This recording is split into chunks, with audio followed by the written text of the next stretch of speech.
ఈ ఆంధ్రాతోని పంచాయతీ ఉంటుంది ఎప్పటికైనా. వాళ్ళు పోతిరెడ్డిపాడు పొక్కగొట్టి దాన్ని పెంచి దాన్ని ఇంకింత పెంచి ఈ తెలుగు గంగా అనే పేరు మీద మొదలై అది ఎటెటెటెటు పోతుంది ఇక అడవులు జమబంది. కాబట్టి మనం క్విక్కెస్ట్ పాసిబుల్ టైంలో తీసుకోవాలని ఆ వచ్చే వాటర్ను అక్కడ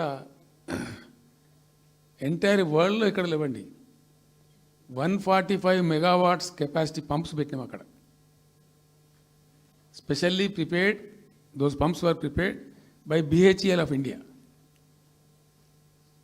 145 మెగావాట్ల పంపులు అసలు ఇండియాలో ఎక్కడ ఏ ప్రాజెక్టుకు లేవు. ఎందుకని దాని ఆ పంపు స్విచ్ ఆన్ చేసిన నేను, నీళ్ళు వచ్చినాయి. ఒక్క పంపు స్విచ్ ఆన్ చేస్తేనే ఇట్లా కాలువలు తల్లాడుతుండే ఇట్లా. అంటే ఆ గొడవ ఉంది కాబట్టి వాళ్ళు అటు పోతిరెడ్డిపాడు పక్క నుంచి వాళ్ళు తీసుకుపోతూ ఉంటారు. ఆ వర్షాలు వచ్చినప్పుడే మనం తీసుకోవాలి, ఇంకో గత్యంతరం లేదు. కాబట్టి క్విక్కెస్ట్ పాసిబుల్ టైంలో ఈ రిజర్వాయర్లు నింపుకుంటే మనం సేఫ్ అయిపోతాము, జిల్లా కాడికి కొంత న్యాయం జరుగుతుందని చెప్పి ఆ 145 మెగావాట్స్ కెపాసిటీ ఉండే పంప్స్ పెట్టినాం. ఇప్పుడు పంప్స్ అన్నీ ఆల్మోస్ట్ ఇన్స్టాల్ అయినాయి. మరి ఈ గవర్నమెంట్లో వీళ్ళు ఏం పట్టించుకుంటలేరు, అసలు ఏం చేస్తలేరు. అయితే జరిగిన తర్వాత ఏమైంది, అనుమతులు దాంతో సాధించారు. దాని మీద చాలా మెలికలు పెట్టినారు. ల్యాండ్ అక్విజిషన్ల ప్రాబ్లం చేసినారు.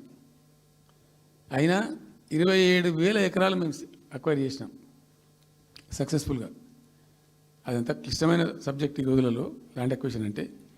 అయినప్పటికీ 27,000 ఎకరాలు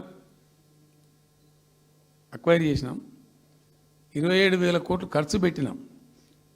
అంత కాన్సన్ట్రేట్ చేసినాం. గ్రీన్ ట్రిబ్యునల్కి పోయినారు, ఆ స్టేని క్యాన్సిల్ చేయించినాం.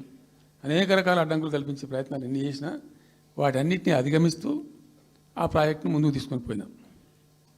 అయితే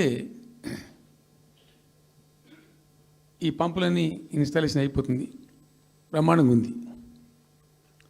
సరే, ఇంతగా అనేది మా గవర్నమెంట్ మారింది. సహజం, రాజకీయాల్లో గెలుపులు ఉంటాయి, ఓటములు ఉంటాయి, ప్రభుత్వాల మార్పిళ్ళు ఉంటాయి, జరుగుతాయి.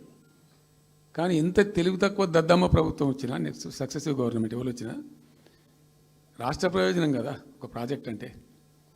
ప్రజలకు నీళ్ళు వచ్చేది కదా, ప్రజలు బ్రతికేది కదా, దాన్ని కొనసాగిస్తారు. ఇప్పుడు ఒక్క తట్టెడు మట్టి కూడా తీయలేదండి. మా గవర్నమెంట్ పోయిన తర్వాత పాలమూరు ఎత్తిపోతల పథకంలో ఒక తట్టెడు మట్టి కనీసం తీయలే. మరి దాన్ని ఎందుకు అబాండన్ చేసినరో, దాని వెనక ఏం ఉద్దేశం ఉందో, ఇంత నిష్క్రియాపరత్వం ఏంది, ఇంత దారుణమైంది. 2 నెట్ సంవత్సరాలు గడిచిపోయినాయి. ఇప్పుడు మేము గమనిస్తున్నాం. మధ్యలో ఏమైంది, కేంద్ర ప్రభుత్వంతో తమాషా. బీజేపీ మొదటి నుంచి మాకు తెలంగాణకు శని అయింది. అది కేంద్ర ప్రభుత్వం ప్రతిదాన్ని వ్యతిరేకించడమే. ప్రతిదానిగా చంద్రబాబు ఎన్డీఏలో చేరడం, ఆయన మాటలు పట్టుకొని వ్యతిరేకించడం, అడ్డంగా ఇష్టం వచ్చిన పద్ధతిలో. మేము బాగా కొట్టాను. మేము ఉన్న రోజులు అనేకమైనటువంటి పోరాటాలు చేసి దాన్ని ఎప్పటికప్పుడు సాధించుకున్నాం. అనుమతులు కానీ ఇంకోటి కానీ మొత్తం 9-10 అవసరం పడతాయి. అందులో 6 అనుమతులు ఆల్రెడీ వచ్చేసినాయి. Main environmental impact, environment assessment కమిటీది అదే మెయిన్ అసలు ప్రాజెక్టుకు లైఫ్ లైన్. దాని మొత్తం అనుమతులు వచ్చేసినాయి. దాని తర్వాత మిగిలిన అనుమతులన్నీ లాంఛనమేగా, ఇచ్చేయాల్సిందే. అది ఇచ్చిందంటే అటువంటి అతి ముఖ్యమైనటువంటి అనుమతి కూడా తెచ్చినాం. అన్నీ వచ్చిన తర్వాత కేంద్ర ప్రభుత్వం మొన్న చంద్రబాబు నాయుడు ఎంపీలు అవసరం ఉంది కదా అక్కడ వాళ్ళకు. ఇప్పుడు ఇద్దరు ఎంపీలు అవసరం కదా, నితీష్ కుమార్, చంద్రబాబు నాయుడు. దానికోసం బీజేపీ ఎంతకైనా దిగజారుతుంది. ఆడ ప్రభుత్వం నిలబెట్టుకోవాలి కాబట్టి ఎంతకైనా దిగజారి ఆయన మాట పట్టుకొని DPRను వాపసు పంపించారండి. మేము ఉన్న రోజులు రాలే DPR వాపసు.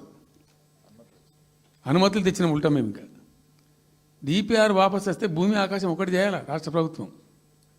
ఎంత లొల్లి చేయాలా, ఎంత హడావుడి చేయాలా, ఆల్ పార్టీ డెలిగేషన్ తీసుకుపోవాలి. అవసరం వస్తే మేము వడ్లు కొనకపోతే పోయి ఢిల్లీలో ధర్నా చేసినామండి. మేము అప్పుడు మా గవర్నమెంట్ ఉన్నప్పుడు రైతులు పండించిన పంట కొనకపోతే యావత్తు ఎమ్మెల్యేలు, క్యాబినెట్ అందరం పోయి ఢిల్లీలో ధర్నా చేసి కేంద్ర ప్రభుత్వం మెడలు వంచినాం. మేము 80 లక్షల టన్నులు మనకి తీసుకుంటామనేటువంటి ఒప్పందం మీద సంతకం చేయించుకొని వచ్చినాం. వడ్లు కొనిపించినాం FCIతోని.